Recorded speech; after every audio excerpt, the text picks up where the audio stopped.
Hello and good afternoon. My name is Nathaniel Kitchen, and I want to personally thank you for joining me on tonight's presentation.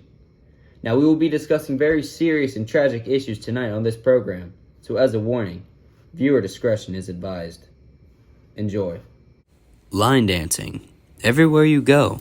People sliding to the left, people sliding to the right. Countless crisscrosses and endless rhythmic clapping ringing the ears of everyone within a 30-mile radius. So where does line dancing start? Well, line dancing is said to have started in medieval times where ballrooms performed simple dances to small melodies. It was relatively harmless then because it was done in relatively small doses. Then, in America, line dancing evolved to folk songs, often seen in rural areas where simple movements were popularized in hoedowns and barnyard bashes alike in isolated communities.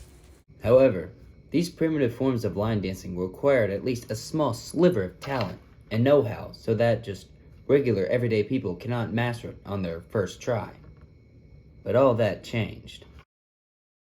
With the invention of the radio, isolated line dance music can now be spread out to every corner of the earth, wreaking havoc on society with releases of songs such as Cupid Shuffle by Cupid, and most destructive of all, Cha-Cha Slide by DJ Casper. Where once people used to dance with skill and talent, now people dance with movements that numb the mind and dramatically reduce brain function to what experts believe to be a semi-vegetative state. This numbing of the human brain can act as a doorway that leads to other dangerous activities meant to relieve the mind of stress, independent thought, ambition, and neurological activity. You are about to see a series of interviews we have conducted with people whose lives have been negatively affected by the epidemic of line dancing. The following content is highly disturbing. Thank you for joining me today, Margaret. Now, I understand you had a run-in with line dancing in your earlier years. Tell me, what was that like? Ever since I was youngin', Mima and Peepaw took me to the line dancing. I've been dancing basically since I could walk. And I fell in love with the beauty of it. It's a really beautiful thing, actually. Really? Yes, but the community around it is so lethal. They have a crack problem. And snorting lines? Snorting line lines. dancing? Yeah, it's not uncommon to be snoring a line and 15 minutes be dancing the lines. Lots of lines. So would you say it's some sort of gateway to worse activities? 100%. 50% of the girls were also strippers. Now, can you tell me the effects of line dancing?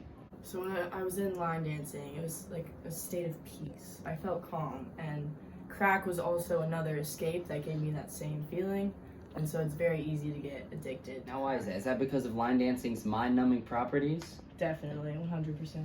Wow. Now tell me, how were you able to escape this horrible world of line dancing? It wasn't easy, but I took matters in my own hands, started my own business, and things were slow at first. The field for horse tranquilizer isn't that big, but eventually as I advertised the product more and more, people wanted it because they saw the benefits.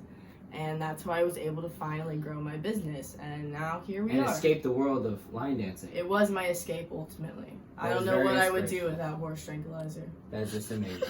Thank you so much. Of course. Thank you for coming, Mr. and Mrs. Mullen. Now, I understand you have lost a son to this horrible epidemic of line dancing. Now, I know this is hard for you, but if you would, please just inform me of what happened to your baby boy. He hung around some bad friends that brought him into the line dancing sport, and he hasn't been the same since. Now, tell me, what were the early signs? What did it do to him at first? Well, we saw him dancing in a line, and from there, he never danced in a diagonal path ever again. So it was just simple, like mind-numbing, just unskilled dance moves that he was doing. Nothing out of the great, nothing that required any talent at all. He wasn't even good at it. He wasn't even good at He it. wasn't even good at it. Wow. That is just tragic to hear. I just want my son back. So what happened? What If happened? you've seen this boy, please bring him back to us. Bring him home. Being moved by Mrs. Mullen's heart-wrenching testimony, I decided to take it upon myself to find her son myself. And I believe I found her in this dangerous neighborhood. This area is known for its absolute lawlessness, disorder, and savagery. It is known as Lightsey, However, the residents call it L Block. Let's go find him. Can we make sure you get him? Hey, I'm looking for Xander Mullen. What are you doing? He's in the library. After discovering that Xander Mullen was not home, we eventually decided to go to an area where he is known for engaging in shady activities. And this is what came of it. You do know your mother's words sick about you, right? It's not too late, Xander. You can turn this around. It's not lost. It's not a lost cause. Your mother, she's worried sick. She thinks she's gonna lose you. She thinks she's gonna lose you. And this is the effect of line dancing. I would like to thank all of you for tuning into this program tonight. Stay classy, South Carolina.